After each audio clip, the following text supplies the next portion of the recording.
Good afternoon. Thank you for joining us. This webinar will start momentarily. If you experience any technical issues, please try logging out and logging back in. If we experience any technical issues on our side, please allow us 5 to 10 minutes for a resolution.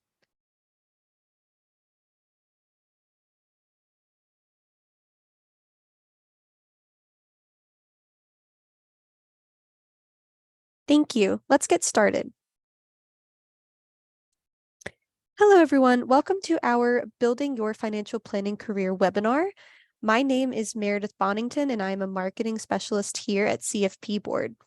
Today, our Manager of Talent Pipeline, Emily Dean, and our employer panelists will cover ways to effectively utilize the CFP Board Career Center, how to receive our free guide to careers in financial planning, an overview of available resources and tools for job seekers, how to get a free resume review, and we'll hear from them from what employers are looking for in job candidates. I'll pass this over to Emily now to get us started. Thank you, Meredith, and welcome everyone to this webinar. My name is Emily, and I'm excited to speak with you all about building a financial planning career. Let's get started with our first steps to using the Career Center. The first step we recommend is creating your Career Center account or logging in to update your profile. If you already have a CFP Board account, then you can use those same login details to log into our Career Center and update your profile. To do this, go to our Career Center homepage at careers.cfp.net and click on Log In or Create Account in the top right corner. Once you're logged in, make sure to upload your resume so you can fully update your profile. After uploading your resume, you'll see more profile fields to fill out, such as information about your previous experience and what you're looking for in a new role.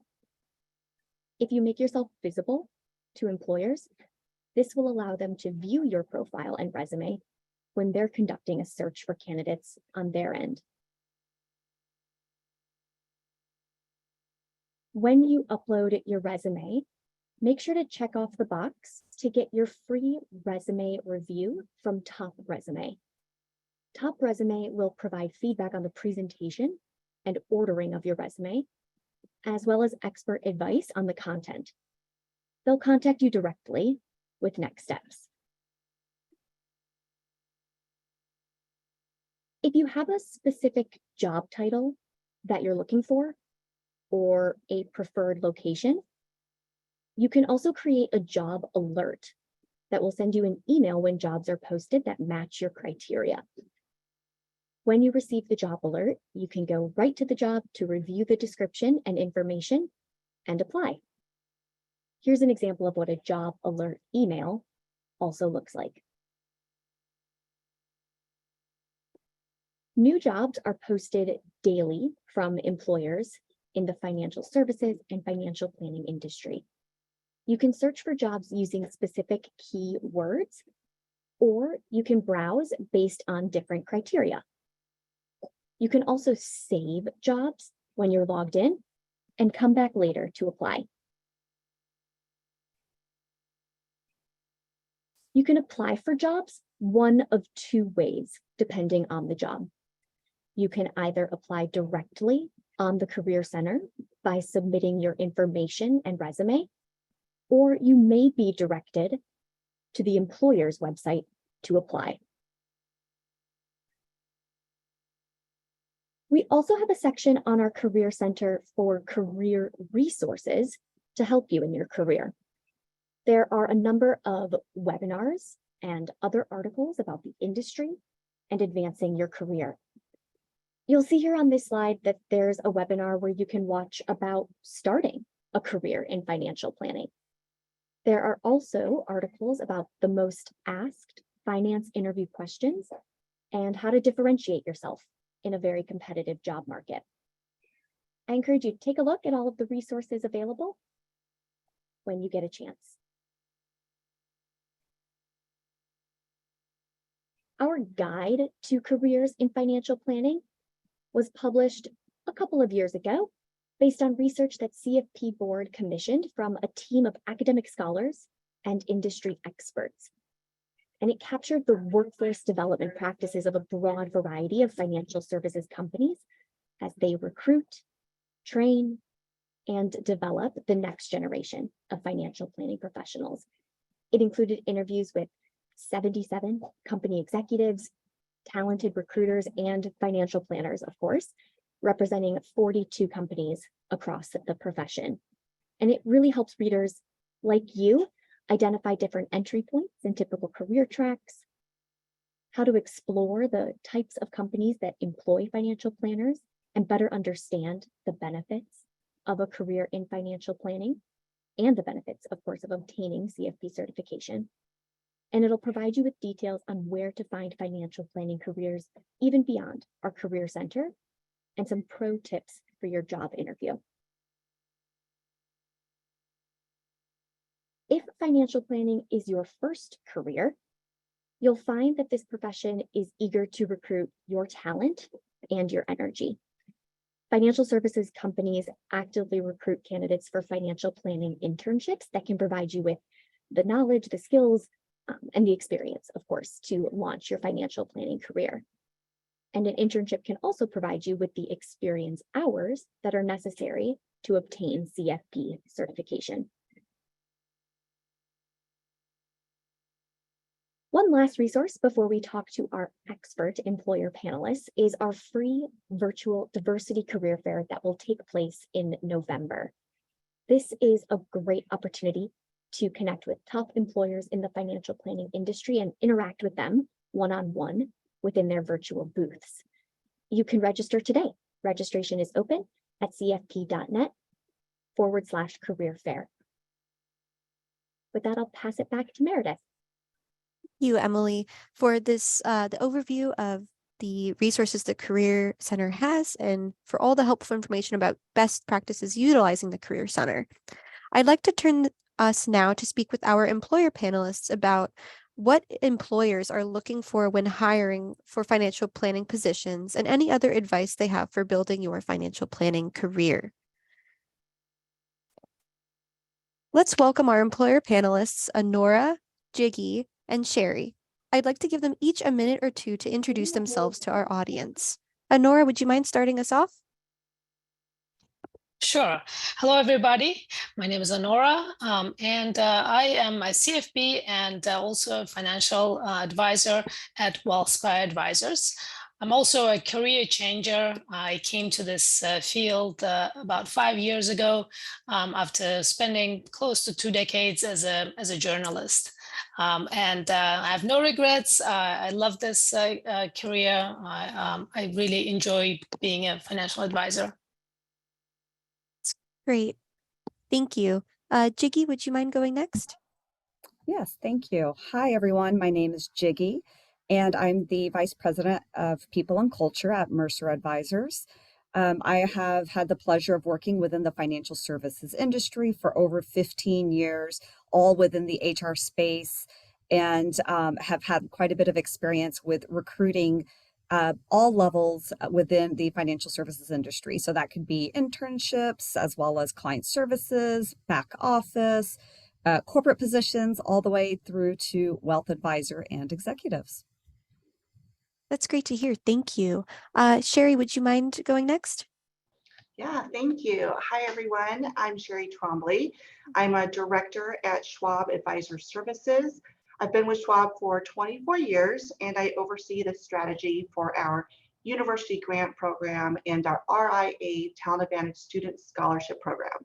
Both of these initiatives focus on educating and bringing awareness of the independent registered investment advisor space, or RIA for short, with the intention of cultivating a pipeline of talent in the industry. And I always say that I think I have the best job at Schwab, where it allows me to build relationships with universities and students about the opportunities within the RIA space, like at firms that both Honora and Jiggy work at. So very excited to join the conversation and join Honora and Jiggy. Thank you. That's wonderful. And thank you all so much for your time. Let's get started with some questions. I'll turn this back to Emily to help moderate our discussion today. Thanks so much, Meredith. We're going to start with a question for Sherry. Sherry, would you mind telling us how Schwab Advisor Services utilizes the Career Center? Yeah, thanks, Emily. I think our perspective is different in Schwab Advisor Services, where our effort is to advocate on behalf of the independent registered investment advisors, or RIAs. So we utilize the Career Center in a few different ways. Number one is promoting the Career Center within our university partnerships. We have over 30 partnerships with universities and colleges across the country. And so we have a unique opportunity to advocate the benefits utilizing the site. And sometimes awareness is the key component for prospective talent. So awareness of not only the industry, the opportunity, and the resources available to them. Additionally, to the Career Center, the CFP board website has a breadth of different resources. So we always like to highlight, especially when you think of scholarship opportunities for prospective talent that are looking for ways to further education or to obtain their CFP certification. There are several located on there, and one of ours is also listed on there. And so we're fortunate to partner with the CFP board on, and there's roughly 18 scholarships on that site. So not only the Career Center, but the breadth of the entire CFP board website is how we utilize it. Thanks, Sherry. That's amazing, right? We want to ensure that, like you said, with scholarships, we're removing that, or mitigating, I should say, that potential financial barrier to entry into the financial planning profession. So scholarships is just one of the ways, right, that we try to mitigate that potential barrier so that we can bring more people into, and more diverse people specifically, into the financial planning industry, and direct them then to the Career Center in order to continue that path towards certification and find the experience that they need. Right, Absolutely. Yeah, another resource that we talked about kind of in the lead up to this panel, Jiggy, this question is going to be for you, but we talked about our virtual career fair. From your perspective and Mercer Advisors' perspective, what happens at the virtual career fair? Yeah, happy to answer this one. We have participated in CFP Board's virtual career fair in the past, and we find it really beneficial to be able to share more about our organization, the benefits we offer, the career paths that we offer.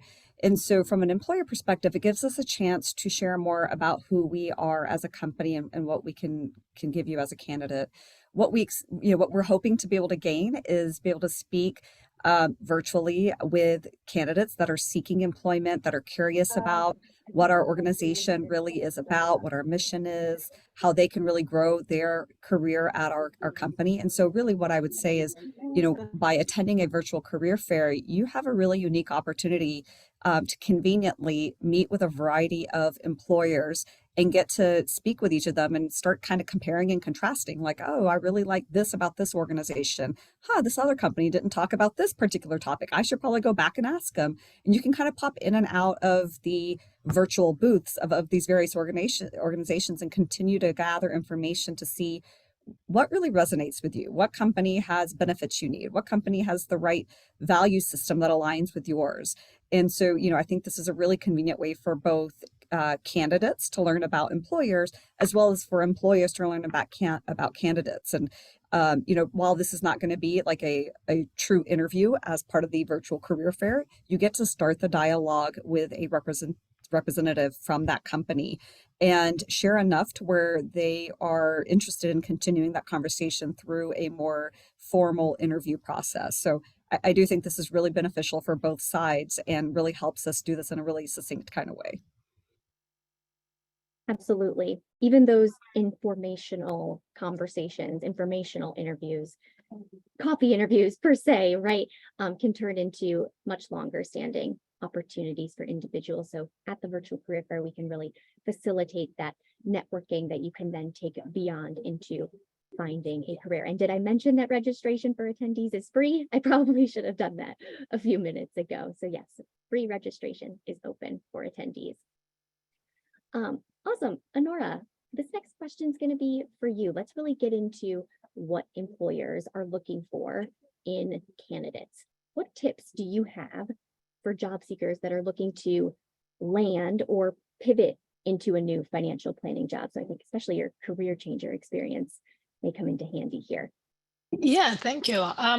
So the tip number one would be to really find out what the lay of the land is in finance industry in a whole.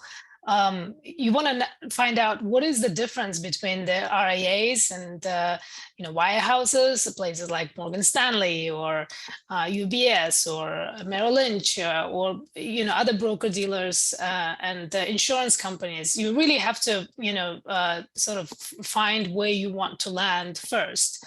The other tip would be to really find out as much as you can about the company you're applying. See who works there, see what their mission is, whether it aligns with yours. Maybe it does, maybe it doesn't. And it's the more you find out about the company, the easier it will be to kind of prepare for the interview as well, if you get to that stage. Another tip would be really seek out people who are in the industry already. Seek out the people whose job you want to do. A good place to start would be join organizations like financial planners associations. Every major city has its own chapter, and they have a lot of networking events where you can meet these people and find out what it is that what kind of job that they do. I mean, it's if you've a CFP and you've studied, you've passed the exam, you kind of know in theory what it is that we do as financial advisors, but it's always good to find out from the actual people what it entails. I think arm yourself with the information first. It would be those would be my tips. Awesome. So learning the landscape, doing your research, seeking out people, even from the FPA, your local chapter, to build that network and take their jobs. No, but really finding out more about what they do and how they could potentially mentor you into a similar role. Sherry, what do you have to add? Yeah, I would just add everything that Nora says, I would echo. But I also look at it as when you learn a new language, the best way to learn a new language is fully immersing yourself into the culture. So I equate it the same way. You need to immerse yourself in the industry. The CFP board is a wonderful place to learn from webinars like this, attend conferences, look for mentors. If you have the drive to help others, the RIA industry is just a wonderful place to have your career, no matter your background or your demographic. The advisors within that industry are eager to collaborate and share their best practices. So I would always say, don't be shy about reaching out to firms for guidance, but that would be my way in for that one. Awesome. I love that immersion into the industry. Jiggy, what tips do you have?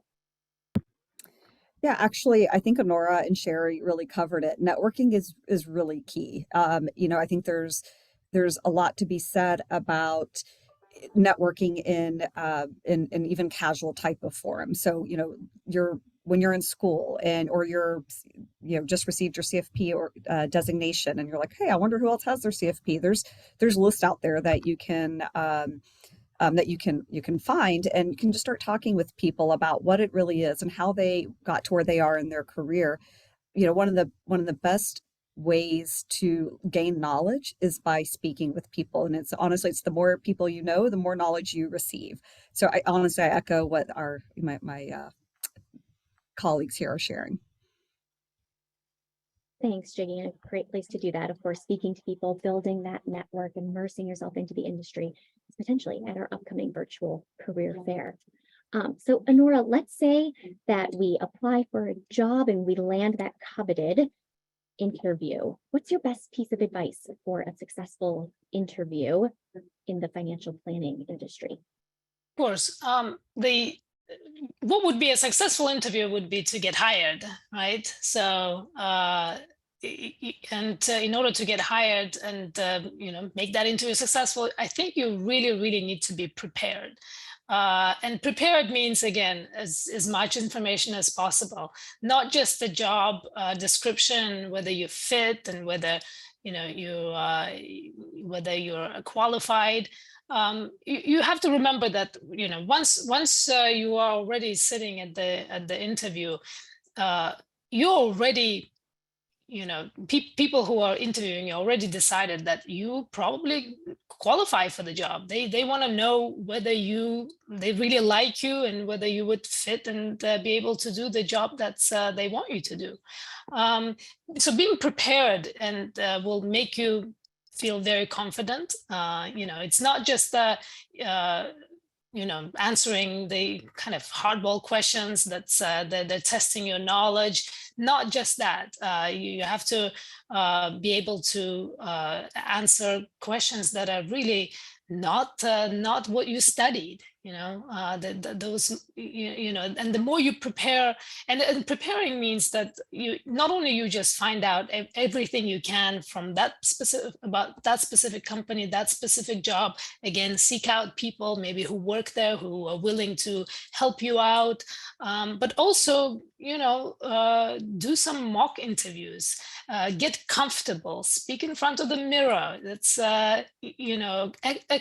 exercise and practice what it would be like, especially if it's your first time, or maybe it's been a while since you've been in interviews. That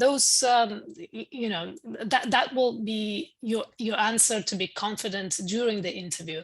And the one last thing I'm going to say about what makes the interview successful is that be prepared to ask good questions, because it really shouldn't be just one way where somebody, the interviewer is asking you questions. It should be the other way around as well. You treat this as a way for you to find out a lot of things from this company, from this person who's interviewing you, from the person who you potentially might be working with. Ask good questions that are pertaining to situations that may arise while you're working as a financial advisor. Those are the good, those would be the good questions, so those would be my tips. That's great, Honora. Preparation and dedication. Jiggy, from your perspective, right, especially in terms of maybe talent and acquisition, what's your best piece of advice for a successful interview? Yeah, I mean, preparation really is key. And it's not just preparing on what the organization is about, their mission statement, how they kind of show up in their value system. But really, you're also thinking about how you can make an impact in their organization. So for the role that you're applying for, there's obviously that job description. And so one of the things you're going to be looking at is, do I meet these requirements, or can I learn the things that they're looking for me to be able to perform in that job duty? And so the best way to showcase whether or not you're able to do that for the organization is to be prepared with concrete examples of how you've done that. Many employers are going to ask behavioral based interview questions. So tell me about a time when. Can you share an example of how? And they're looking for like true examples. So not a hypothetical, if I were in this position. That will tell us a little bit about your mindset, but not actually how you may have succeeded in a specific situation. So really think back. If you're a recent college grad and you're like, hey, I don't actually have much work experience, that's okay. All of the things that you might be needing to perform in your job, you've likely done within your college career as well. There's going to be things around like, we're looking for someone with really strong attention to detail. Well, trust me, in your college career, you've really had to pay attention to detail when you're writing papers, you're giving presentations, when you're studying for your exams. So give an example, pull something from something that you've done and share that. When you're providing those examples to your interviewer, really think about it through the lens of what I call the STAR method, where you're sharing the S, which is the situation. You're sharing the T. So what is the task that you were trying to accomplish? The A, which is the action. So what action did you take? And then the R, which is the result. And so if you can share those real life examples through that STAR method, you're really giving that future employer a really good view into how you might actually show up in their organization when you're faced with a very similar situation. So when you're thinking about preparation, really take a moment to be like, these are the skills they're looking for. These are the responsibilities they're looking for. How can I showcase this so that can see, so that way they can envision me in this position? I love that you brought up the STAR method at Jiggy. I'm a huge fan of it. It's how can we really address those behavior questions in a really structured way. So I love that. Thank you so much for not just the questions that might be posed, but what are those pro tips for how someone could potentially structure their answer. So we have a lot of folks who are joining our webinar today as new folks to financial planning and this profession, whether they're career changers or they are retirees looking for their next, second, or third career. They're recent graduates from college or they're current students thinking about their next step once they've graduated. Honora, let's start with you. Can you tell us more about what a potential career track and even an associated salary may look like for someone who's new to this profession? Yeah, sure. So I can kind of only speak about what it may look like in the RIA space. I work for a kind of a national RIA, and I can speak about that.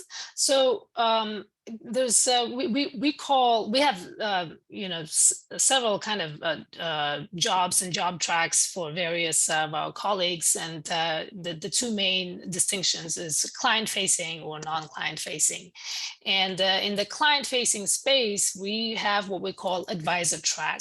That's basically we train up our advisors from a kind of an entry-level position and to the advisors until they get their titles and they can handle advising the clients on their own and have their own supporting team. So we start off with interns. We actually have a quite successful intern program where we have college juniors in college who come and spend 8 to 10 weeks with us during the summer. We teach them, train them, and and then offer jobs if we find them, if they pass our standards. And then they become what we call associate advisors. So that's kind of the entry-level position on advisor track is an associate advisor. And you kind of progress from there. You become a associate advisor, maybe senior associate, and then then you get to the vice president and then so on levels. By the time you get kind of to a vice president, or maybe in some organizations they might have the assistant vice president first. That's what I am, for example, right now. You are already an advisor. You have your own supporting team where you work with an associate advisor, and you might still also have a lead advisor who's more seasoned, kind of established advisor who has been in the organization.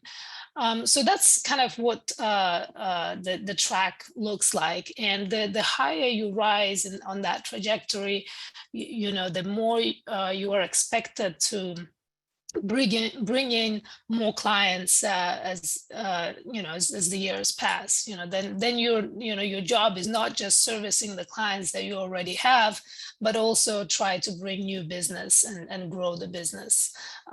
And so the starting salaries kind of on an associate level, it's you have a base salary and you have some performance bonus, and they kind of range, and the ranges are very wide, and they actually very different geographically. An associate somewhere in middle of the country may start off with maybe, I don't know, 60,000, but in places like New York that may be higher, maybe 70, 80. I'm actually, don't quote me on any of the numbers, but that's kind of what it may look like, and anything in between. But once you get to the advisor level where you are kind of servicing clients on independently, you get to in many in our firm, for example, what I can kind of speak from the experience, and in the wider industry, there's something called where you kind of do revenue share from how many from the revenue that the clients bring, and that kind of sets the tone, right, of how much your earning potential is, and the potential is pretty high. So it's the more clients you have, the more clients you bring, the more your pay rises, according to your book of business, and that's kind of one. It's rewarding, it's great, and you do the work, it's but it's commensurate of how many clients you bring and how you do it. So it's it even within the company, it can vary, right? It depends on how entrepreneurial or industrious you are and with your business development. So that's kind of what I'm trying to say is that the upside is huge, right? Because you have your base salary, and plus you have kind of revenue share, which depends on your book of business.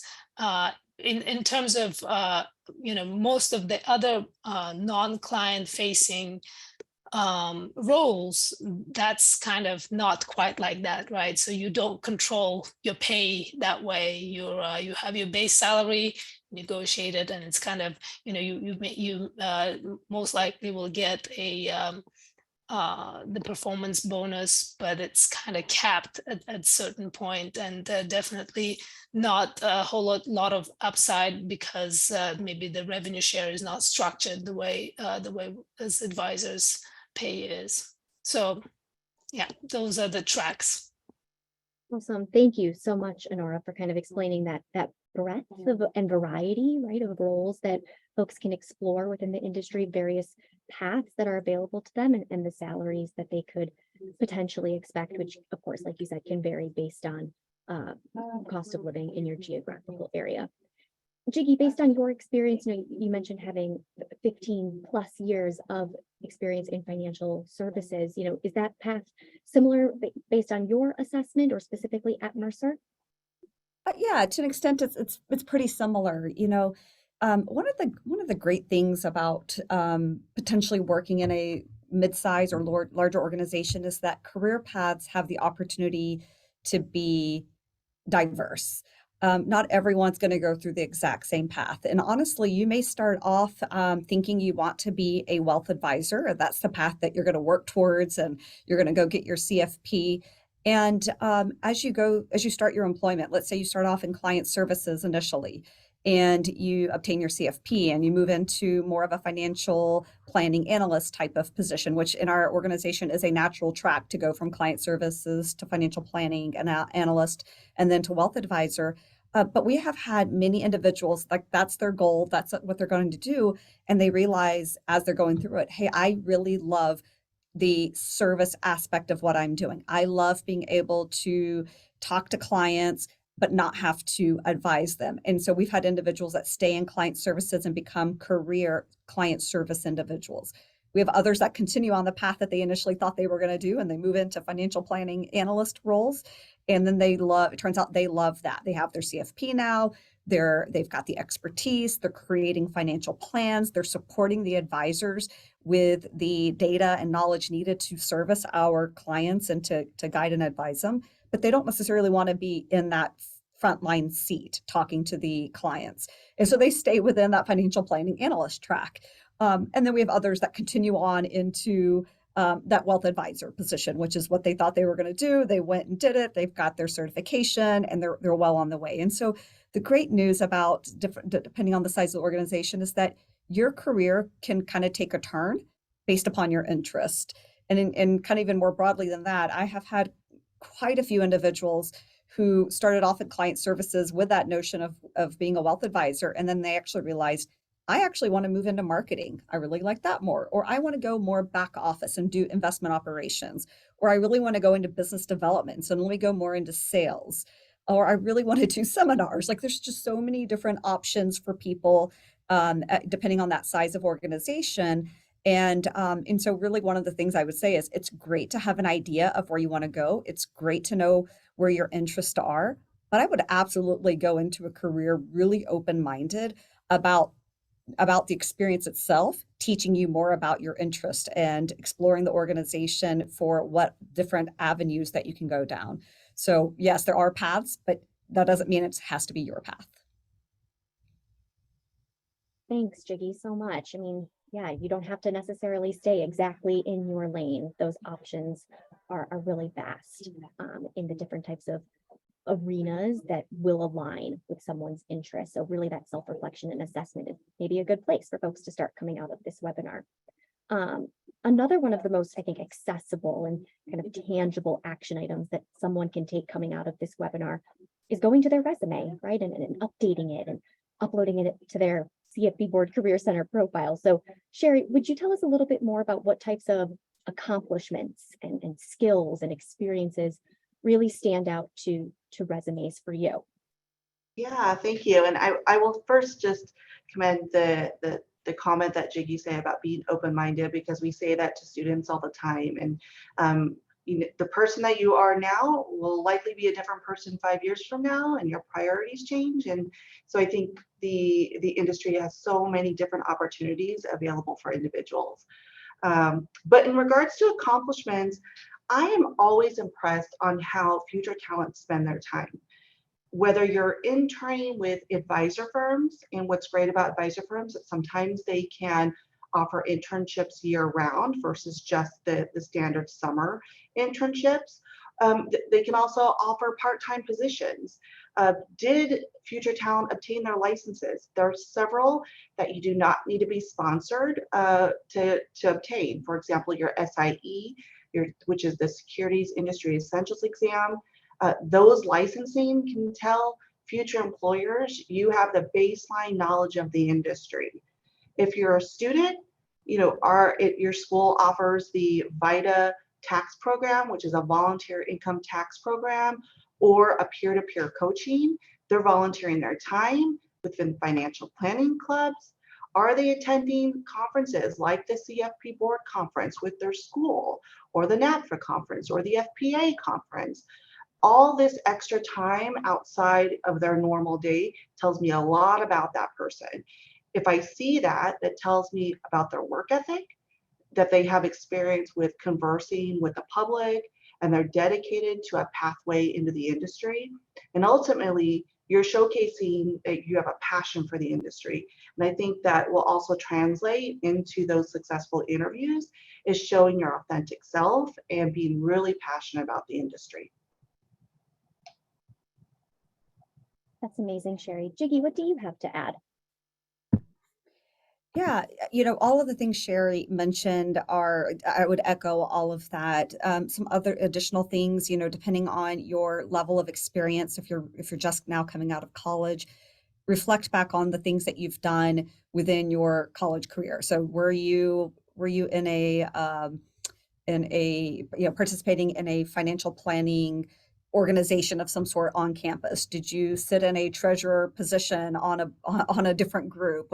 All of these things can really show that you have a desire and that you're putting forth the effort to get to learn more, to get more involved, because these are things that employers can see, like, hey, you're showing interest. So this isn't just a whim that you're really applying to come join my firm. You have an interest in this area, and you've taken action on that. So I think that can really help. If you are a career changer, so let's say you were doing something completely different and you were like, I really want to get into wealth management. Well, go join some organizations, go read more about what's going on in the industry, get your knowledge up to speed within that area, get your certifications. Those types of things that show up on a resume, or if you end up wanting to do a cover letter, you can even mention it there. Those types of things really give insight into a hiring manager, to a recruiter, because that's really one of the first things they're really looking at is, is this person interested? Do they have any type of skill or interest, that transferable skills that they can bring over into the role that we are recruiting for? So the more that you can show about your skills and your interest, that will really help you stand out. Also, achievements. So even if you are in a different kind of career path right now, great. What were the achievements you had? So what were those responsibilities? What did you accomplish? What were some of those results? Because that's the other thing people will be looking for is, can you set a goal? Can you meet those goals? Can you potentially exceed those goals? And the more you can kind of showcase that on your resume, that gets people to pick up the phone and give you a call or send you an email to schedule that interview. Vicky, I love that you brought up career changers. Let's dig a bit deeper into that population specifically. And Honora, you are a self-proclaimed career changer. So what are the transferable skills that you've seen in career changers within your network, or that you feel you personally have that stand out to hiring managers in the financial planning industry? Yeah. So I can speak a little bit of my own personal experience. I've been extremely fortunate in in being a former journalist. That's as a journalist, I feel like you can do any job, so let alone just financial planning, but anything that you want to do, you can do, and you have transferable skills. But I was also a financial journalist. I used to write about markets and investing and money in general, about the economy and all kinds of securities like bonds and currencies and cryptocurrencies. So that was very helpful to put on my resume. So that definitely got the attention of the recruiters. They thought that that my knowledge base was really great to pivot into this new career.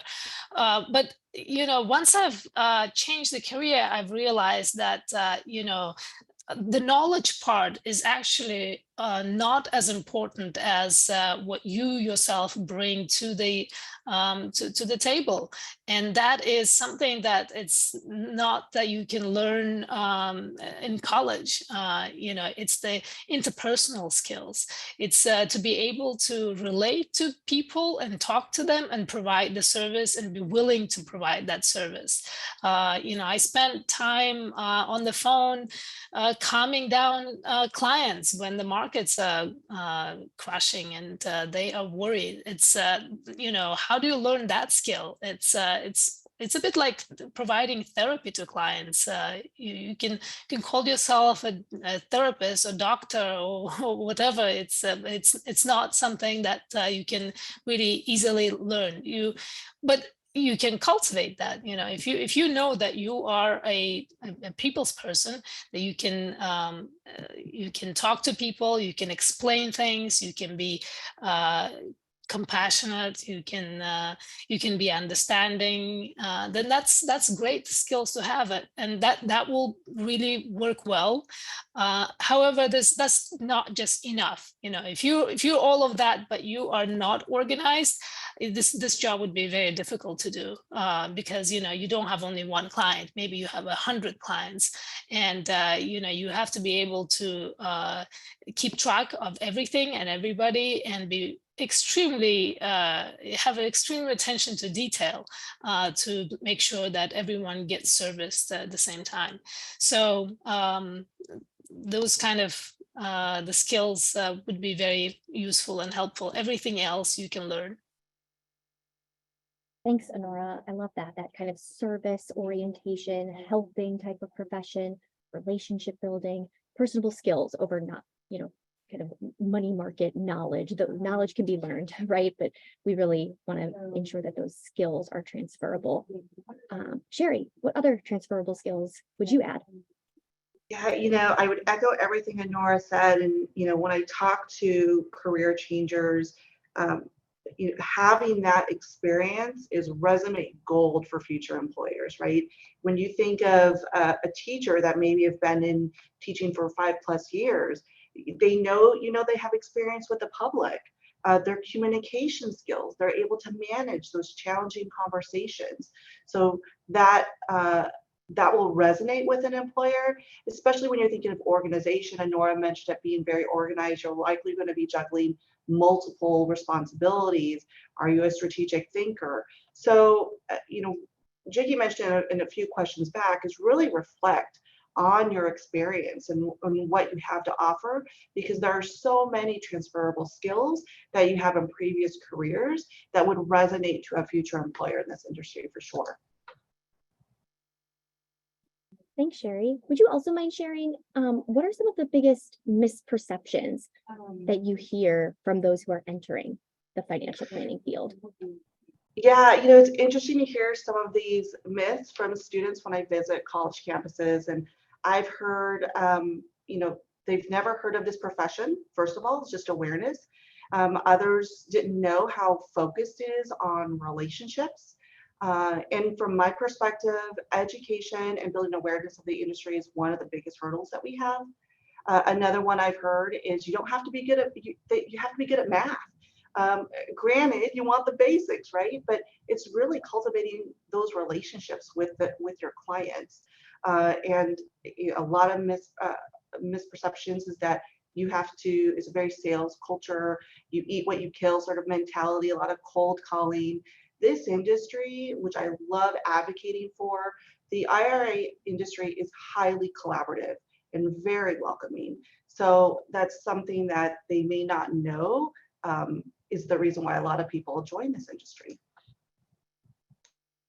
May I add something Please. in terms of the myths? I've had the privilege of interviewing, hiring some of our interns in the past, and I remember that there's some candidates and they're kind of almost always men would ask something like, "Oh, do you is there a lot of travel? Is are we kind of entertaining clients?" So that question alone kind of made me sit back and realize that people think that because we have clients, that our job is constantly traveling and entertaining clients, which is really not true. That's a kind of a myth in maybe some people have, people think.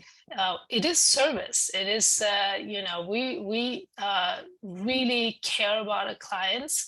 We develop the relationships, we build the trust. If our clients don't trust us, no amount of entertainment and is gonna keep them at our firm and employ us.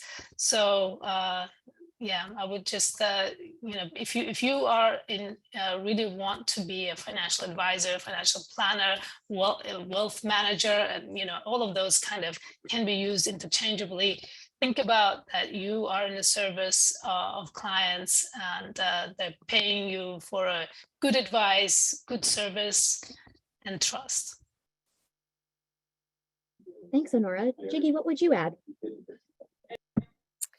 Yeah, I've heard all kind of the myths that were mentioned, for sure, and just kind of in addition to that, I've heard like, oh well, it's really hard as a female to get into this industry, or it's really hard as a female to excel in this industry, and I think that tide is changing. We are seeing more and more diversity, whether it's gender, whether it's race, within this particular industry. And truly, the only way we can continue to make that change is for more females and more underrepresented groups to join the industry. And so it's just one of those myths that around like there's no way to really build a career if you aren't a kind of a standard profile is one that's becoming increasingly unfounded.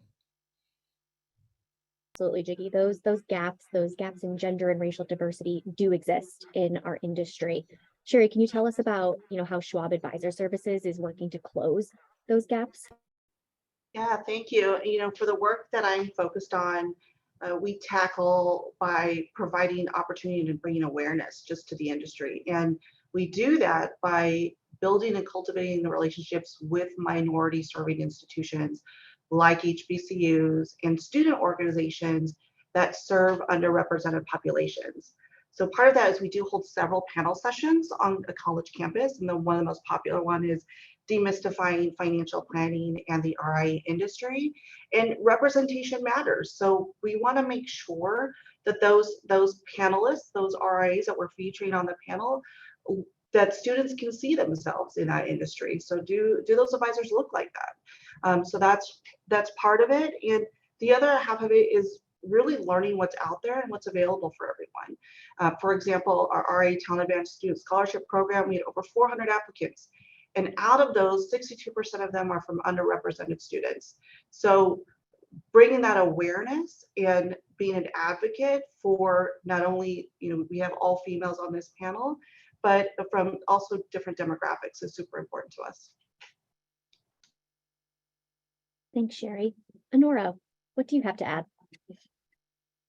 Again, I can probably only speak about our organization, and I'll say that at WellSpire, we value very much the diversity and inclusion and belonging inside our organization, and we do understand that there's still gaps, and even now I think it's only about a third of our advisors are women. It's not quite half and half, and we, if you then further look into kind of racial diversity, that's kind of even less than that. So but we do want to hire people. We have certain programs. We actually also sponsor a scholarship for for the CFP education that's targets women and people from underrepresented backgrounds, and we just generally try to hire more people, hire more women, and that's trying to kind of close the gap is it's a very, very challenging goal, and but we have it as a goal. We just keep at it. Thanks, Honora. We also want to talk a bit about, kind of licensing and credentialing. We've heard during this webinar panel, and I've even seen, I think, a Q&A asked about, the SIE. I think, Sherry, you brought that up, in addition to series 6, 7, 63, 65, 66. There's a lot, right, to understand for someone who's entering the field for the first time. So, Jiggy, would you mind telling us a little bit about these licenses, just period, right? But then also how, Mercer Advisors is supporting those pursuing licenses and credentials like CFP certification to get their start.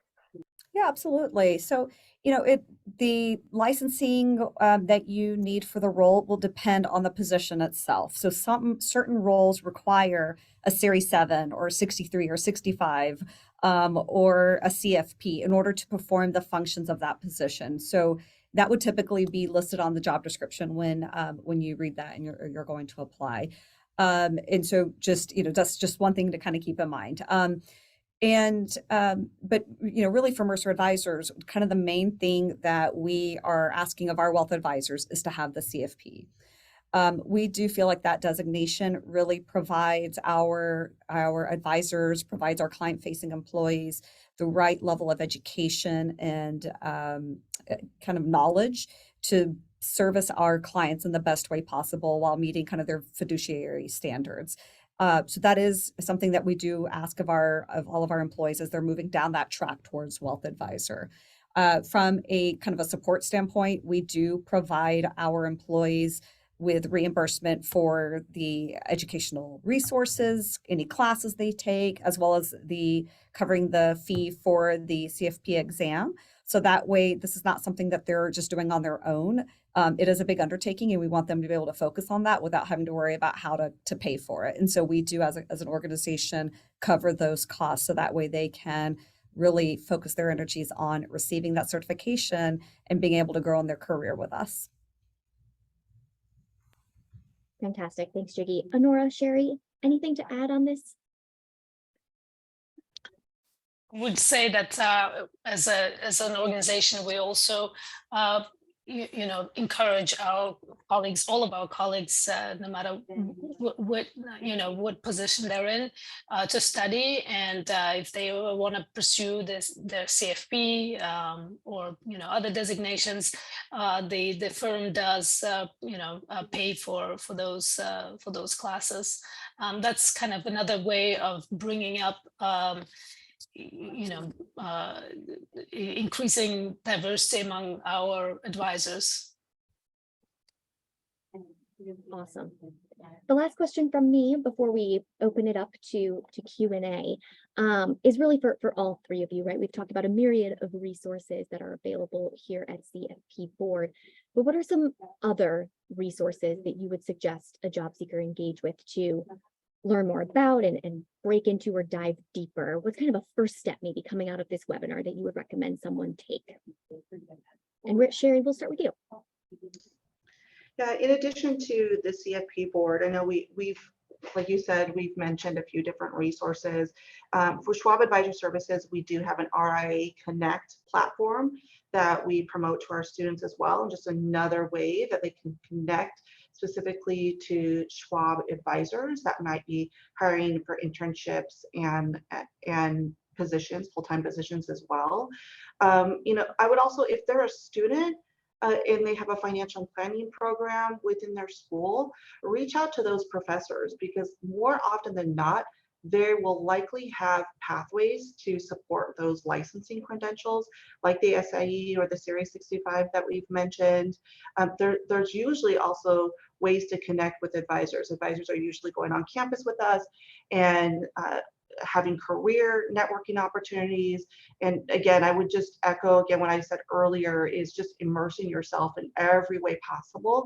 There's so many ways to get connected to the industry. It's just a matter of putting one foot in front of the other and moving forward and looking for those.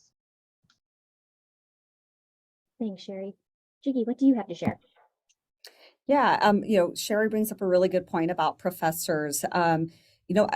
Sometimes professors, that's kind of like their real job might be to be a wealth advisor, and then they are going into organizations or colleges as a professor, kind of as a side piece, side place of employment. And so as you work with some of those professors, you might find that they themselves are wealth advisors and really can get you connected into their organization where they operate as a wealth advisor. So just kind of a tidbit there.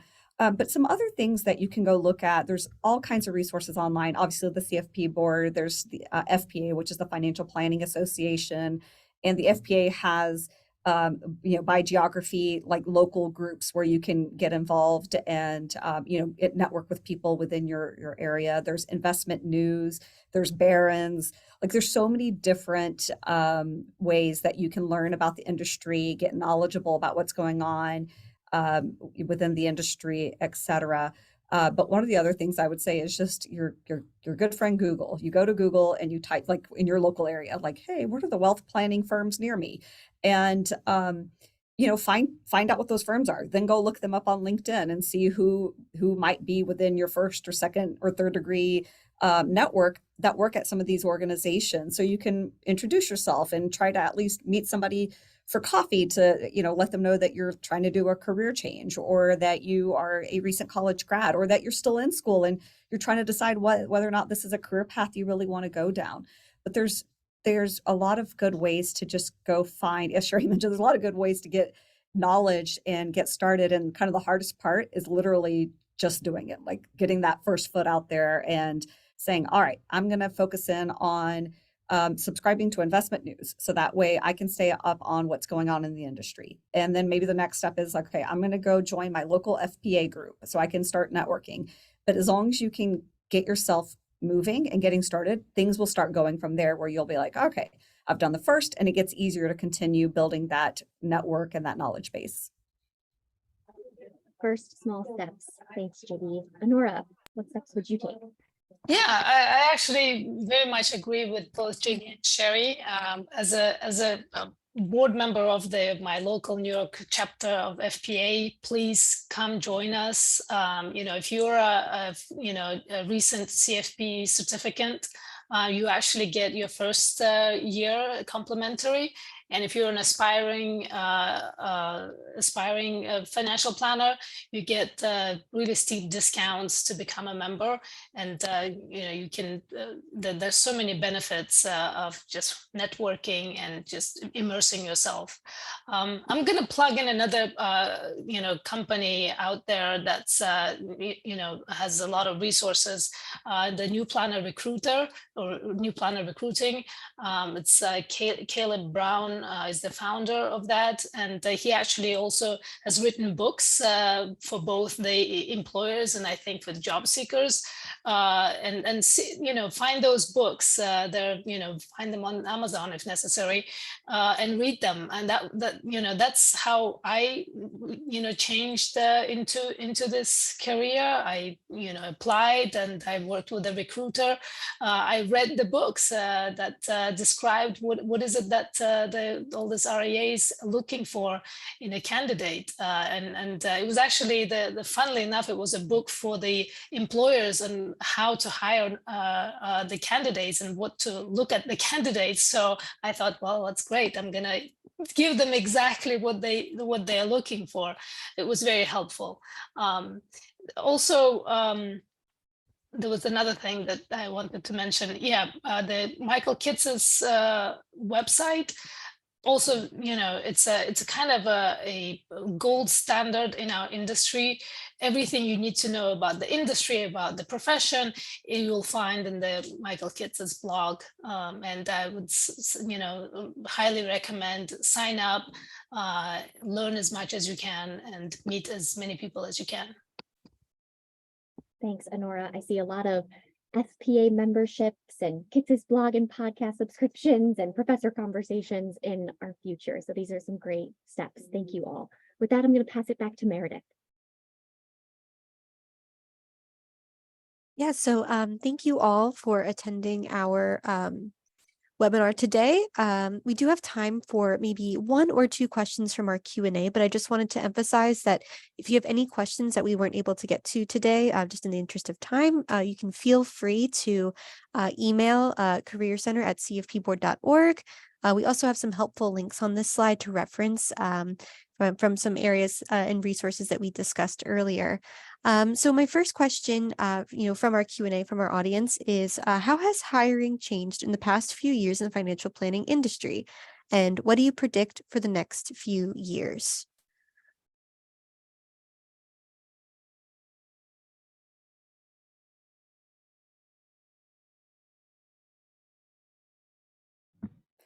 If you're okay with me speaking up, I'm happy Oh, to of answer course. this one. Yes, Okay. this is to all of our panelists. I would say one of the things how it's changed over the past few years is that employers are, for the most part, getting more comfortable with hiring people for potential, for skills that they bring to the table, instead of for the exact experience. And some of this is going to depend on the size of organization that you're applying. If they have only one position open and they're a 5-person company and they have to have a specific requirement for that role, they may not be able to be as flexible because it could really impact their business. But for larger organizations, I can tell you at Mercer Advisors, when we're hiring for client service individuals, yes, it would be fantastic if the person had client service experience from within the financial services industry. That would be great, but that's not always possible. And it turns out if you are really good, if you're really strong and skilled at servicing clients and understanding how to kind of go above and beyond, whether that's in hospitality or maybe at a law firm or maybe in retail, those are skills that we can utilize within our organization for how you interact with our clients.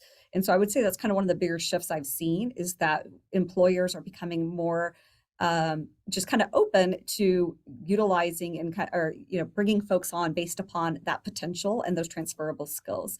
So I guess that would be my kind of take on it is if you see a position and you don't meet every single requirement, but you've got the skills based upon your past experience, still apply and really make sure you talk about how you kind of meet those, how you've been able to show those skills in your current position.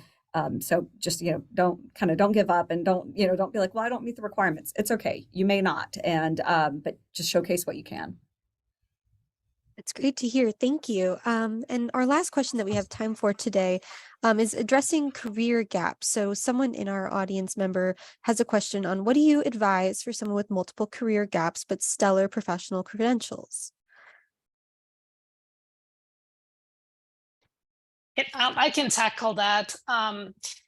So it may actually, if you have, stellar credentials but have gaps, the biggest challenge would be to go and get something that's an entry level.